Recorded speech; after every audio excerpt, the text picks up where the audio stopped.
Oh my god. How the hell did it sell out in like 1 minute? How?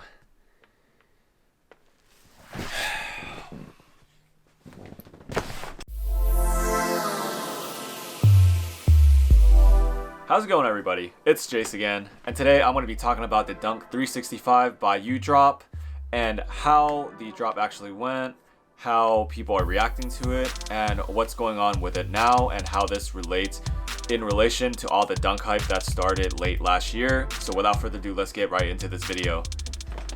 If you don't already know who I am, my name is Jace, and I drop new sneaker content every Thursday talking about the latest drops and future drops, and I go over if they're worth copying or dropping. And if you are new, please consider subscribing and smashing that like button.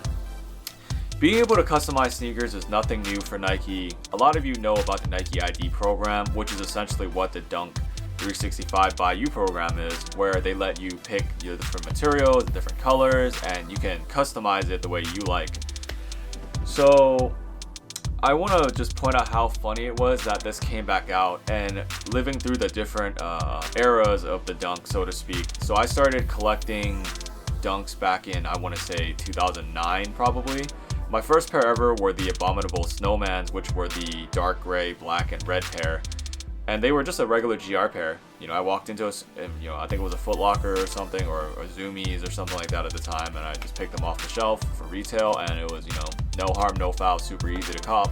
And then I started collecting like SBs, like these Chun-Li's right here that I bought back in, I think it was 2012 or whenever they first came out. It's been a long time now.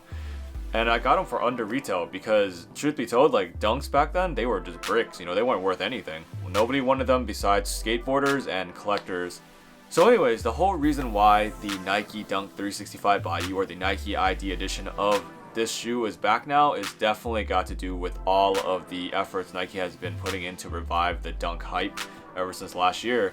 Because a lot of you will know, if you have collected Dunks, in the past they have had these in the ID program where they just sat and barely anybody even used it, I'm pretty sure. If you went to a Nike outlet, often you would see Dunks just sitting on the shelves. Nobody gave a crap about them. So it's pretty funny seeing them come back all of a sudden. But anyways, enough with the history, so let's get to the drop.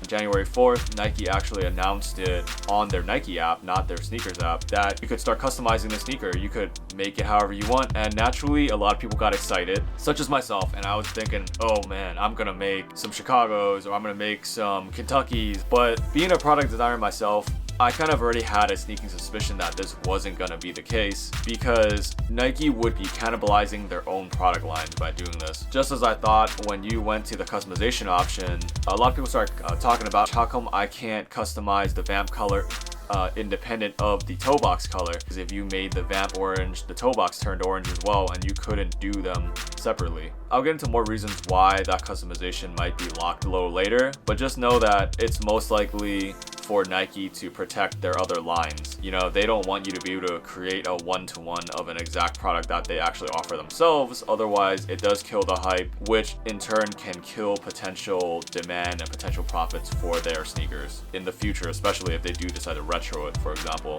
No one's gonna want a retro if everyone can just make their own. So now that I've explained the drop, I just want to talk about how people first reacted to the news of this product coming back out. This was gonna be Nike's chance to really flood the reseller market and really destroy it, right? For at least for the Dunks, and give everyone a chance to cop these sneakers. Everybody on Instagram was saying things like, oh yeah, like they're gonna brick these Dunks now, so everyone's able to get them, RIP resellers, and so on, right? So now what actually happened was Nike basically said to everybody, you thought, right? Because Nike has been in the game for a long time. They pay attention to the market, to their customers, and they know that the Nike Dunk is super hot right now. I mean, they have personally spent lots of money and time into creating marketing materials and really trying to revive the Dunk.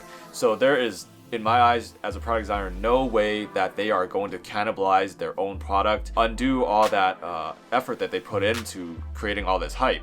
So with those 2 points in mind, Nike knowing their customers, knowing how to play with marketing, and also potentially having that short supply of materials, they were able to keep this sneaker super low in supply. I would even speculate that this is definitely artificially limited supply for sure to all this high amount of demand, because that's really how you create like FOMO and really making people want things, is you only make X amount of product, but there's 10 times that amount of demand and nobody gets it, essentially, right? So now everyone wants it. And then the other thing that Nike did that pissed off a lot of people, like I said, was that there were limited options in customizing these sneakers. The fact that they locked the toe box to the Vamp seems like such a small change, but it really is a big change. I mean, there's a lot of colorways all of a sudden that you cannot do anymore. A lot of those being the kind of OG colorways that everybody wants, like the Kentucky. And as I said, they pay attention to the market. They know like what's reselling. I'm pretty sure that they have people looking at this kind of stuff. So just imagine like if you take the Kentuckys, right, the blue and white ones. They're going for what, $400 or $500 on resale market right now? What happens all of a sudden if there's an infinite amount of Nike IDs and make as many pairs as you want? All of a sudden, there's not gonna be a $500 sought after, Kentucky colorway dunk anymore. It's just gonna be a blue and white dunk. So, and Nike knows this, so they're not gonna just let that happen. Now I want to get into some of my own personal thoughts about this and kind of speculate on some of the opinions that people had based off of their interactions with customer support, for example, of them saying that, hey, like, sorry, we ran out so fast, we just didn't have that much materials on hand to make these sneakers. As a product designer, I have two comments to say about this. If Nike suddenly decided to do this Dunk 365 super suddenly, then I would say that it is definitely plausible that they really did not have that many materials allocated, because if you think about the number of SKUs or different products that Nike has. So just keep that in mind. Like when you have one type of product, so you have a Dunk, for example, each colorway and each style of color blocking is a different product essentially, because they all have different SKUs. So if this was a sudden release that they did not have planned, then it is definitely possible that they didn't have enough materials. The second point I have though is that for me, having worked with factories, designing products, I know that usually companies have a product life cycle that they try to work ahead of time. Let's say it's 2020.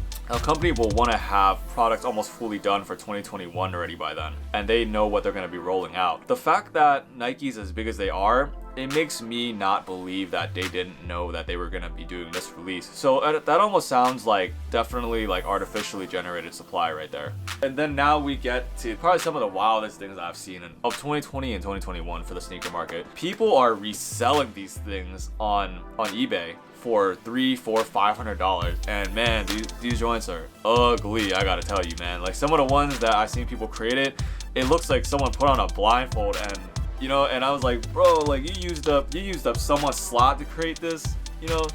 This is trash. And they're trying to sell it. They're trying to flip. And I gotta say, like I've been saying in the last couple videos already during these drop talks that the sneaker game is just getting fudged up, man.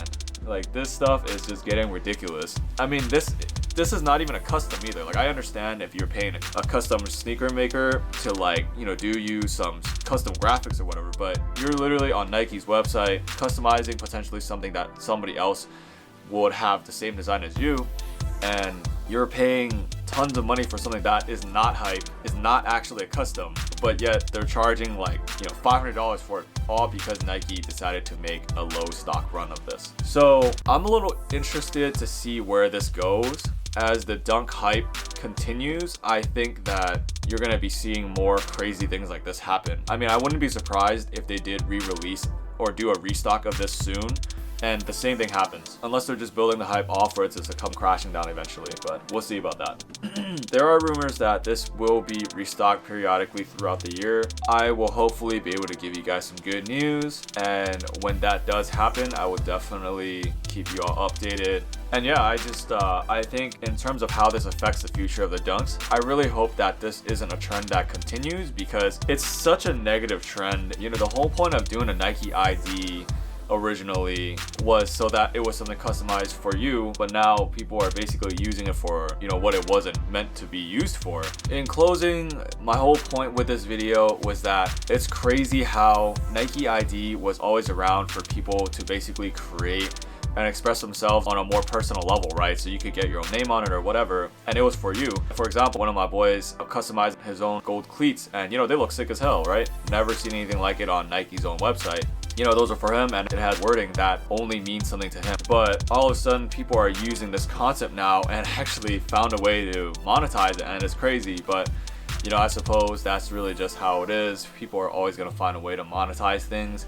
But anyways, I'm talking a lot, so let me know what you all thought of this drop. Did you take part in this drop, and will you be trying to cop if it does come back out? And as I said, I'll let you all know when that does happen.